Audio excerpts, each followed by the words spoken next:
ये है red diamond और ये इस पूरी दुनिया में सिर्फ एक ही है। तो बताइए इसे कौन खरीदना चाहेगा? इसे मैं लूंगी। मैं इसके 1 करोड़ दूंगी। मैं 2 करोड़ दूंगी। हाँ 3 करोड़। 3 करोड़ एंड 1 रुपी। मैं 5 करोड़ दूंगी। और अब तुम इस डायमंड को भूल जाओ, समझी तुम? तुम्हारे पास तो इतने पैसे होंगे नहीं। Oh that's a lot of money for someone like you.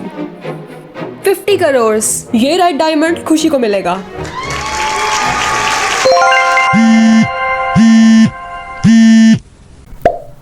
Hello ma'am, market में एक न्यू लग्जरी कार लॉन्च हुई है। वो 100 करोड़ की है। क्या आप उसे लेना चाहेंगी? मुझे कार्स का बहुत शौक है और ये मेरे कलेक्शंस में सबसे सस्ती कार होने वाली है।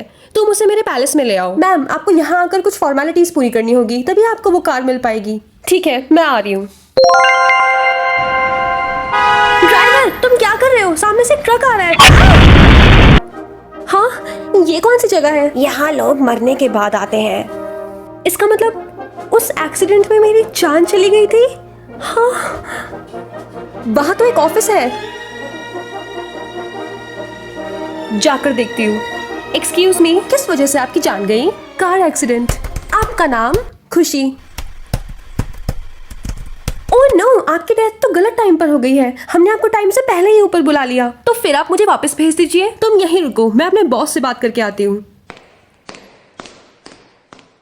क्या बोला उन्होंने? वो यहाँ आ रहे हैं तुमसे बात करने के लिए। कुछ टाइम यहीं वेट करो। ओह तो तुम हो वो लड़की? हाँ, क्या आप मुझे वापस भेज सकते हैं? हाँ जरूर, पर मेरी एक शर्त है। मुझे आपकी सारी शर्त मंजूर है। पहले सुन तो लो। तुम्हारी तरह एक लड़की और है जिसको हमने 1 वीक पहले ही ऊपर बुला लिया। तो 1 हफ्ते तक तुम्हें उसकी जगह रहना होगा और टाइम पूरा होते ही तुम अपनी नॉर्मल जिंदगी में वापस चली जाओगी। ठीक है, मुझे शर्त मंजूर है, पर ध्यान रहे वो लड़की बहुत ही ज्यादा गरीब है। मैं रह लूंगी। ठीक है। सोरा बेटा, मैं तुम्हारे लिए खाना ले आऊं? हाँ। ओह तो मेरा नाम सोरा है और ये जरूर मेरी मम्मी होंगी। एक मिनट, इस घर से बड़ा तो मेरे पैलेस में मेरा बाथरूम था। ये लो खाना।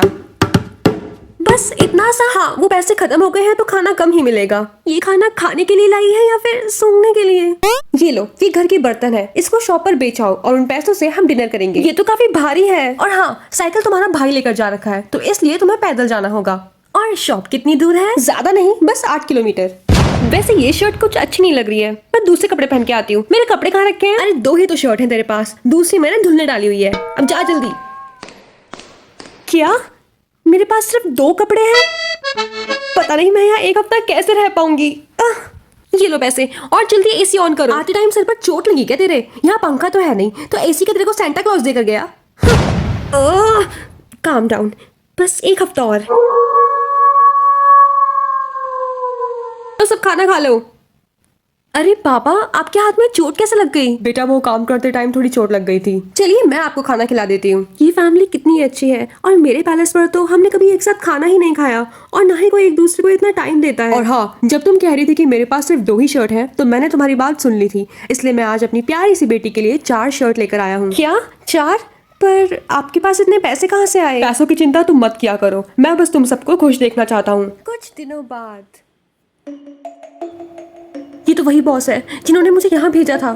रुको, तुम्हारा टाइम पूरा हो चुका है और अब तुम अपनी जिंदगी में वापस जा सकती हो। नहीं, मैं नहीं जाना चाहती। जो प्यार मुझे यहाँ मिला वो मुझे पैलेस में कभी नहीं मिला। ऐसा नहीं हो सकता, ये रूल्स के अगेंस्ट है, तुम्हें जाना ही होगा। मैं अपने पैलेस में वापस आ गई। मम्मी रुको, मैं थोड़ा बिजी हूँ। 1 मिनट, तुमने ये कितने अजीब कपड़े पहने हुए हैं। जाओ और इसको चेंज कर आओ। अगले दिन। यही है वो घर, पर यहाँ पर लॉक लगा हुआ है। एक्सक्यूज मी, इस घर में जो 4 लोग रहते थे वो कहाँ हैं? अच्छा वो जो बहुत गरीब थे, पर उन्होंने तो 10 साल पहले ही अपनी जान ले ली। क्या? पर क्यों? क्योंकि इस मकान का मालिक उन्हें किराया देने के लिए बहुत टॉर्चर करता था। पर ये कैसे हो सकता है? ये तो वही है बॉस। सर वो आदमी कह रहा है कि हाँ वो सच बोल रहा है। जिन लोगों के बीच तुम रही वो सिर्फ आत्माएं थी। मैंने तुम्हें वहाँ इसलिए भेजा जिससे कि तुम पैसों पर घमंड ना करो और लोगों को नीचा ना दिखाओ। I am sorry. वैसे इस घर का ओनर कौन है? मिस्टर सिंघानिया। सिंघानिया? जो लड़की डायमंड्स के लिए 5 करोड़ देने वाली थी वो भी सिंघानिया ही है? हाँ, उसी के पापा का है ये। अच्छा, तो अब तो उस लड़की से दोस्ती करनी ही पड़ेगी।